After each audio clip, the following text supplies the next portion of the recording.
Brenner Mills, Minnesota Vikings. Just want to win one before I die. Dalton Zongrecker, Dallas Cowboys. Just trying to earn a little respect. Lane Cooter, the conductor of the Baker train. All right, boys. Thursday night football tonight. The NFL is back. We are here. We have made it. How you feeling, boys? I know your Cowboys are playing in just a few short hours. It's tonight. They will be playing. How do you feel? How's that feel? I'm We're gonna happy. lose. I'm happy. I am not quite that confident in the loss as my counterpart is. I still have hope that anything could happen. I want you to know, Dalton, any given Sunday. my So, ringtone for you from now on is I still have hope. I That's what I'm gonna make your ringtone. I still have hope. Yeah, That was good. I like that. So we're gonna talk Thursday night football here. We're gonna talk defending, reigning Super Bowl champions, Philadelphia Eagles hosting their bitter division rivals, the Dallas Cowboys, down one Micah Parsons, recently traded to the Green Bay Packers, which is a crazy interconference trade that I don't think anybody saw coming necessarily. I mean, there were rumors that the Packers had him, but I was surprised to see Micah Parsons traded within the conference to the Green Bay Packers, a team your Dallas Cowboys play in Week 4. Dalt, give me a little 30-second scramble on what your thoughts were upon the trade initially. Initially, a player like Micah Parsons, he is a game wrecker, but no player is without their faults. And run stopping was definitely not one of his strengths. Just from what I've been hearing from coaches and a lot of ex-players, the Cowboys seem like they are going to be able to scheme to get to the quarterback versus just raw talent, and then raw talent their run stopping, which I have a little bit more confidence in just after hearing the coaches and all that stuff. So, plus after with his back issue. Is he hurting? Is he not? Is it something that's going to progress throughout the season? We don't know. This could be one of the greatest trades, and I'm not saying it is, but it very well, if Michael Parsons flops and has like an injury this year, this could be one of the greatest trades that we've ever seen. I mean, it's very unlikely, right? That this doesn't work out. And I know plenty of people are telling me like, hey, he's got paid now and he's not that guy, he's going to throw his feet up and not play as hard because he's been paid and this, that, and the other. And I don't know if Mike is that guy. He's a good guy. But I don't see him not being a game wrecker in the NFL. It happens. People fall off. People, explode. I don't know what's going to happen with Parsons and the Packers. I'm definitely disappointed to see him leave Dallas and go to the Packers of all the places. My division is the last place I wanted him. But for me, I was thinking on it this week, and I look back at the Packers teams from 2019, 2020, when they were going to the NFC Championship with Aaron Rodgers, and I look at this defense they have, and this defense is not as good as those defenses, and they couldn't go to a Super Bowl with those defenses. So that, for me, just kind of solidifies that the Dallas Cowboys may not have necessarily lost this trade. Spoon, give me your 30-second ramble on what you thought about this trade initially. I mean, I was a little upset whenever I first saw it. I mean, who's not going to be as a Cowboys fan?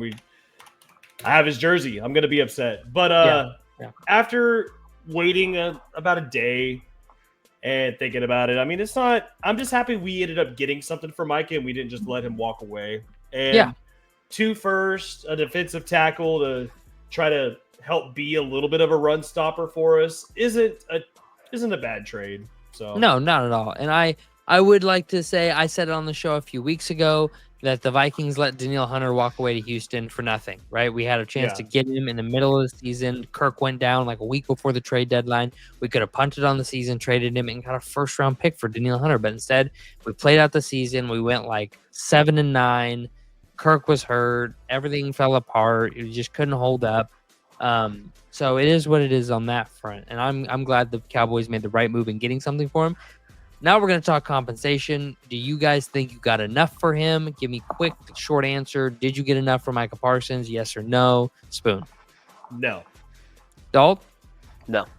Okay. No, I think we could have got more. I to think what end, I don't know. So Whether it be another player and another pick, but I think the reason you didn't get more is Jerry didn't run the market. Jerry said this at his press conference that the Cowboys exclusively looked at teams that had a run stuffing D tackle that could help them immediately. They could play right now. Pay Micah Parsons. That was it. Those were the teams he looked at. I think that also was hamstringing them a bit in their negotiations. I agree completely. Because he is saying, I will not trade him without this. And so it's like, okay, well, these teams don't really have that, but they also they can offer more picks. And he's like, I don't give a fuck about your more picks. And then Green Bay goes, well, we do have a run stop attack, but we're only going to offer you that and these 2 picks. Yeah. Versus, absolutely. If maybe you didn't need anything, you're just trying to get rid of this guy, and we want him, we'll give you 3 picks, these 2 players, you know what I mean? And that kind of stuff. But you have anything? Sorry, what? Oh, I was just gonna say, just depending on how Kenny Clark meshes with this defensive line and how good he actually is at run stopping. He's a nose tackle. He'll be fine. Really is what matters to me for this trade. You know what I mean? The Cowboys really always draft well. So we'll see. He'll be fine. They don't use their pick compensation well because they will get players and spend 4th round picks and 5th round picks on them when they could have used 5th round or 6th or 7th round picks on certain players. We'll see how that plays out. Spoon, do you have anything to add to that before we move on here? No, I said no that we didn't get enough, but I mean it was pretty close. Like I'm kind of being nitpicky, I think, and saying that we probably could have ended up getting like maybe another 1st or another 2nd round pick from another team if we would have kind of shopped around a little bit more. I think you definitely could have gotten 2 first and a 3rd round pick for Micah, on top of a player of Kenny Clark's prowess, a 30-year-old nose tackle. But with that being said, I do want to move on from the Micah Parsons discussion. I want to focus more on the game. Let's take a look at the other side of the ball, the Philadelphia Eagles. This defense loses Milton Williams, loses a couple cornerbacks. They re-sign a couple of guys. They still have Jalen Carter up front. This defense is still good in the starters. The depth isn't what it was. Do you believe that this defense can repeat even though it lost its depth? Spoon? I still look at this defense as being, I think they're top 5 still. Yeah. Okay. I still think they're top 5. Yeah. They didn't lose a whole lot. And I don't know a whole lot about the coaching staff. Did they get a new defensive coordinator again this year? Or is it the same guy? Because obviously Kellen Moore left. He went to the Saints. Yes. So that's Jalen Hurts' 6th offensive coordinator that he will have for this team. So I'm looking here. Vic Fangio. I think Vic Fangio stayed. Yeah, Vic Fangio stayed. So that's good. And I think that helps with keeping your scheme and then bringing in new guys that can look at those guys that you've kept and can help transition them into your scheme. So, yeah, man, I still see them being in top 5 defense for sure. Okay. Let's take a look at the offensive side of the ball for both teams. Now we're going to switch off the defense for just a second. I do want to give out a shout out to Cooper Jean, White Boy Corner, before we move on. But just kidding. So we'll look at Dallas first. Revamped run game in Dallas, new running backs. Yep. Yeah, just a quick thing. Their preseason, because both of their running backs that were supposed to be starting and on their roster got injured. They are not on the injury report as of today. Well, perfect. Technically, we're recording this Monday. They are not on there as of Monday. Yeah. So that was supposed to be a secret, Dalton. We weren't supposed to tell them we were recording Monday. Oh, well. That's why I said tonight like 18 times on the show. They don't care. Well, now you know we're recording Monday. So, anyways, long story short, we're continuing our talk on the offensive side of the ball. I definitely think that the offensive side for both teams is much better. I would tend to lean towards the consistency of the Eagles. The last time we saw Dak Prescott playing, it was not pretty. He had a very rough 8-game stretch to start last season. It did not look good overall. the Eagles obviously played amazing last year. They did all the things: Saquon 2,000 yards, AJ Brown, Devonta Smith, the O-line, everything was great. I believe that this year's Cowboys team will be last year's Cincinnati Bengals. It's if they win the close games early on or not that will make or break their season. Cincinnati lost the close games early on and couldn't afford to lose any down the stretch, couldn't quite make it up in time. It didn't matter. So they missed out on the playoffs. Can Dallas's offense win them games outright to start this season? Through the first 8 weeks, can they do enough to keep this Cowboys team in the hunt for the playoffs long term? Spoon, you first. Sorry, you cut out. What's the last thing you heard? No, my headset cut out for a minute. What's the last thing you heard? I heard, can they do it this? Can they? What did you say before? Can the Dallas Cowboys offense this season? Yeah. Keep outright win them games to the point where it keeps them competitive into the wild card? No, absolutely not. Okay. I mean, I think this offense is. I think they're better than they were last year, but I think with the loss on defense that we had, obviously. Hold on. Not what I'm asking. I'm asking, can this offense solo its way to a 10-win record? Nope. Dalton? Don't think so. Yes. You think they have what it takes? I think so. CeeDee Lamb is not to be trifled with. He's a top. he's a top agree. What? He's a top what in the NFL? Top 3, top 4, top 3. You know what I mean? Like, Dak Prescott, when healthy, plays pretty well. I would say CeeDee Lamb is the best receiver in tier 2 of the NFL, and tier 1 is Justin Jefferson and Jamar Chase. So that's not a dig on CeeDee Lamb. I think CeeDee Lamb's top 3 all day. But I feel like I think you could flip those guys. But having said that, CeeDee Lamb is, he's like I said, top 3 guy regardless. Yeah, absolutely. Jake Ferguson, I think, is an absolute dog in a tight end.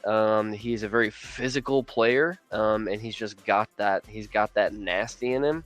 Yeah. I think Jaden Blue getting behind our O-line. Don't shake your head at me. I think Jaden Blue getting behind our O-line that is relatively not old, but like a lot of like the guys. Yes, a lot of the guys have been playing together already. The only new guy is Tyler Booker, who from just what I've seen in the preseason looks absolute lights out. And yeah, Kevontae Turpin is a special weapon, and like I said, Dak Prescott, when healthy, barring last year, plays pretty damn good. Spoon, your rebuttal. I don't believe so. This running game is still. I'm higher on it than I was last year for sure. Still a little questionable though. I don't think Javonte Williams and Miles Sanders are just going to come in and just solidify that, and we have to have a run game. I mean, they had 1,000 yards. Miles Sanders had 1,000 yards last year with Eagles. No, yeah, I totally agree. I know he did. He was good. Not last year. No, his last year with the his Eagles. Last year. Yeah. I just think that's not. I don't think they're the answer. I think that it's going to take a step forward. I just don't. You believe they're a top 3 offense? No. And what I was about to say next is when I think about this, like, okay, the Eagles had AJ Brown miss games last year, correct? Yep. Still a freaking powerhouse of an offense. Yep. I'm looking at our roster. If CD were to get hurt and miss games, I don't know what our offense is after that. Yeah. George Pickens. Nope, not Jake high Ferguson. on him. Nope, I'm not high on him. I think our offense is like even our receiving game is all it all surrounds CD. It's all about CD. You made your point clear. You made your point clear. That was made clear. Do you guys believe, just one word answers, do you believe that Dak Prescott can win at a high level without a top 3 running back behind him? Spoon? Yeah. Okay. I Dog? don't think he has to have that high level. Yeah. No. Okay. That was more my question, because in the past when he's done well, he had a Ezekiel Elliott behind him running the ball, taking pressure off. So that was the question. I don't think he needs a top 3 running back, but I mean I think he needs like a top half running back for sure. Okay. My next question, we're gonna move to Philadelphia's offense. Elephant in the room. Is Saquon capable of getting back to 2000? I think this might be one of the times where we see, like, obviously, if he does, like, let's say he had exactly 2,000 yards Hold last night. on. Before you elaborate a bunch, is he capable of getting Yes. back to 2,000? Okay, Yes. Spoon? Yeah, he could do it. Okay. Dalton, go ahead and give your thoughts. I just want to get the answers in. I'm just like, it is possible. If let's say he did exactly 2,000 yards and then he rushes for 1,999, there are people who are going to be like, that he regressed. But like, he went for just over 2,000, and if he runs for, honestly, man, if he runs for 1,500 yards, like, yeah, that's like technically it's a regression, but how much of a regression is like, it really? Exactly, like anybody That's would still be RB1 happy. numbers. Yeah, anybody would be happy to have a 1,500 yard rusher. Okay, and they've got most of their guys from the offensive line. So tell me this. One word answers here. Is Philly's offense good enough to win a Super Bowl if Saquon isn't rushing for 1,500 yards? If he isn't a mainstay of the offense this year, he's hurt, he's banged up, he's not playing well, he just has a drop off in general. Is this offense good enough to take them back to the Super Bowl and win that game? Without him, without a healthy Saquon. Let's say he. Are you saying like let's just hopefully this doesn't happen? Remove Saquon from the equation. Let's say we don't he have to. gets We don't injured. have to say. We don't have to say any of that. Cool. Just remove Saquon from the equation. Yeah, I do, because they did think it they're 2 good years enough? ago. They did it 2 years ago. 3 years ago. 3 years ago. So, Spoon? I'm not going to elaborate too much. I'm just going to say like a sentence, but I don't think that they're good enough to win the Super Bowl, but I do think they are still a playoff team for sure. Okay.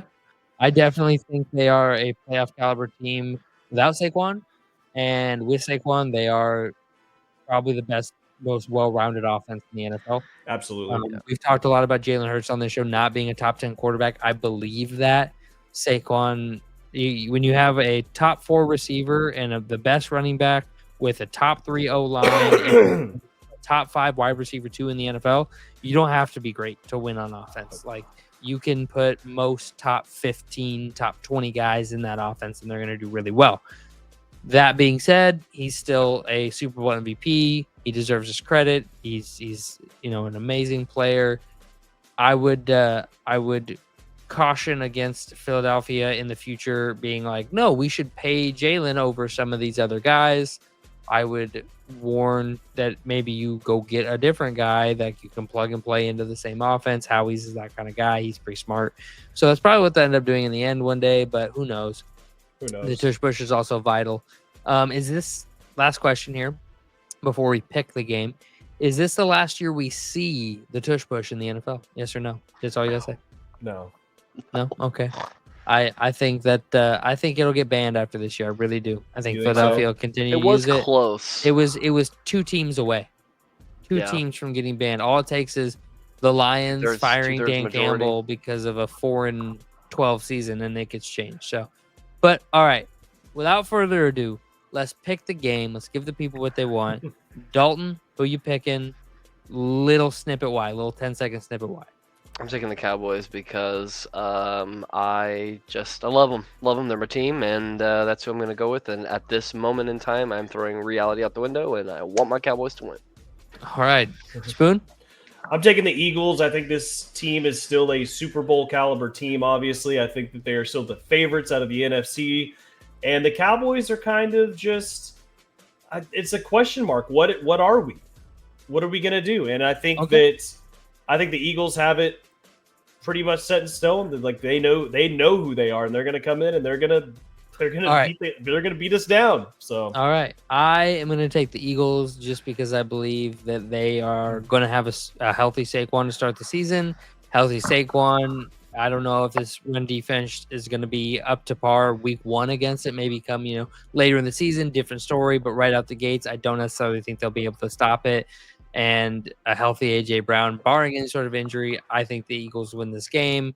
Probably 24-14, 24-17-ish. Anything you guys want to add before we pause and hop off the show here?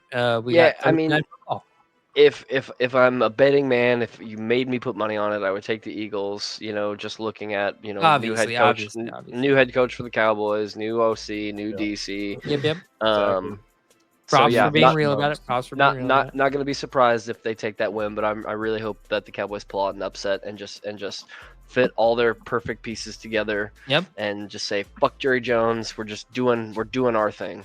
Alrighty. On that note, enjoy your Thursday night football. Make sure to subscribe to the channel. Check us out. We really appreciate it. We'll see you on the next one. Peace.